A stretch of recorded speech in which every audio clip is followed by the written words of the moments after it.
Alrighty, it's time for another load workup with the 6GT. Now today we're going to use the 112 match burner from Barnes. This is a very affordable bullet right now. I think they're on sale for 24 cents a bullet on Midway or Mid-South. So pretty affordable bullet. Now these, according to Berger's stability calculator, these are just on the verge of being stable, which on the box here says 1 in 8 twist or faster, which is what we have. So we're going to use Winchester Staball powder to try to get some extra velocity. Now these hit the lance of my rifle at about 2.633. We're going to shoot them at 2.600 today. Going to start out at 38.5 grains and work our way up to 39.7. Now we used Hodgkin's load data. Hopefully everybody's happy with the way I'm saying Hodgkin now. If not, let me know. And they list a max charge of about 40.5. So we're staying still almost a grain below that. We've only got about 100 rounds through the gun. We're also going to be testing out a new magazine today, the MDT 308 magazine. So let's get out on the range and let's see how they shoot.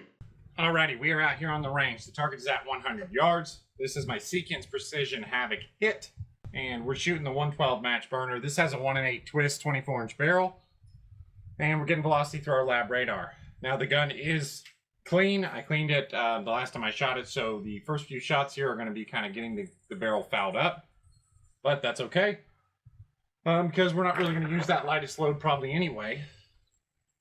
Now, I do have a new magazine today. This is an MDT 10-round magazine. So hopefully this is going to correct our feeding issues. I haven't tuned the magazine or done anything to it or adjusted the feed lips.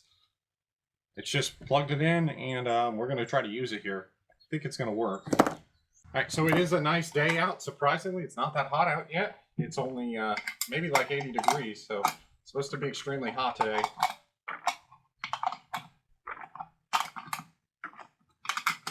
And this is once fired brass. So we're going to go ahead and see how they group. Again, this first one is a cold and a clean bore shot.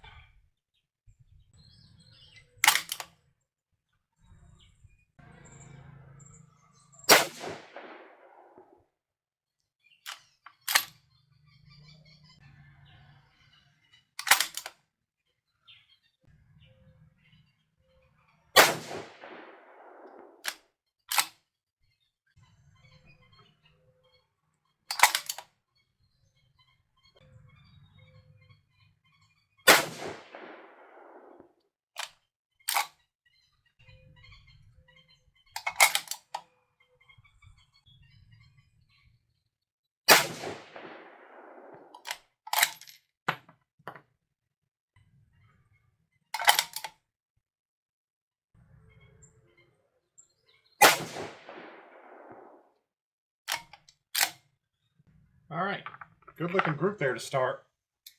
Take a look at our velocity consistency. Now, again, that first one was that oil shot, that cold bore shot. Looked like it was a little slower than the other 5, and our magazine fed okay. The bolt lift did feel just a little bit stiffer than what it usually does, but I don't know that that's because of pressure or anything like that. We had 28.14 average with a 12 SD. But as you guys hopefully saw there, that first one came out 27.94, which was one of our kind of outliers there. So let's go ahead and we'll move on up.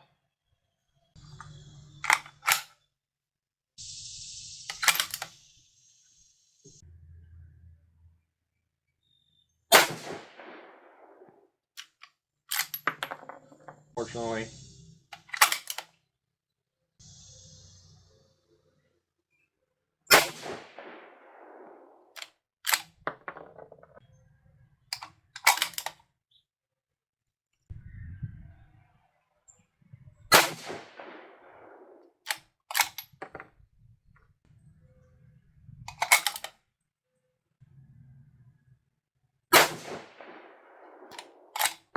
all right, definitely not the kind of grouping we were getting out of that first group.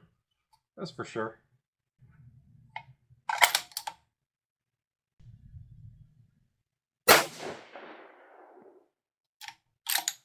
And all those felt like really good shots.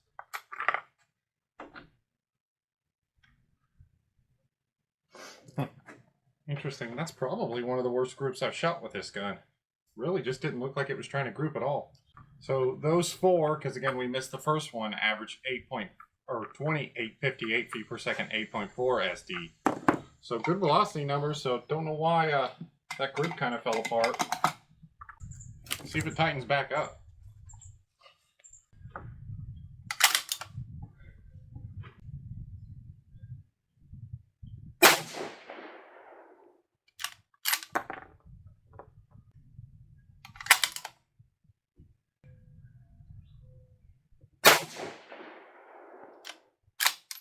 Well, it looks like it's going to tighten back up, doesn't it?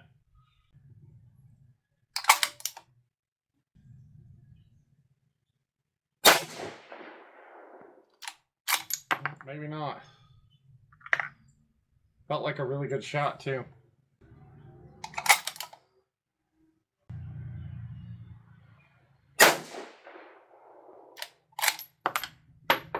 And that one, too, felt like a really good shot, so it's not trying to grip quite as tight as what I'd like.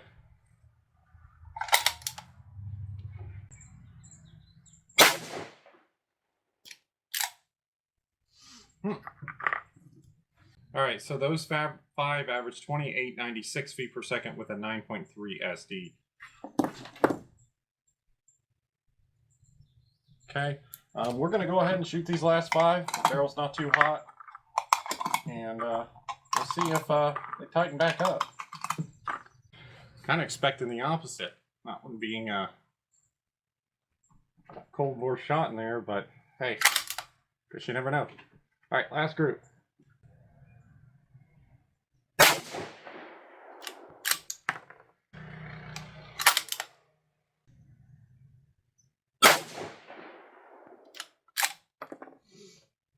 Nope, guess not. That sucks.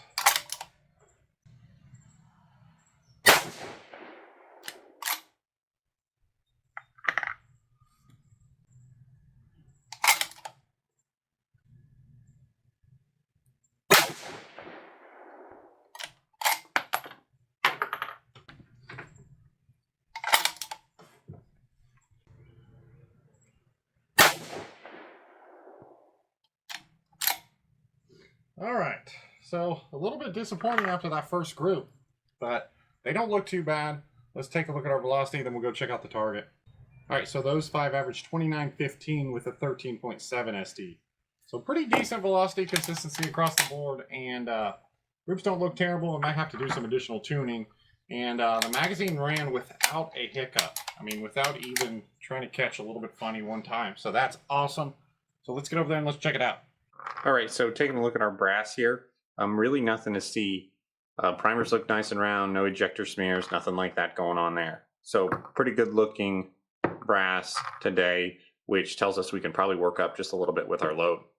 Alrighty, taking a look at the groups here, that first load at 38.5 grains, we shot a 0.43 inch group, 2814 feet per second, and a 12 SD.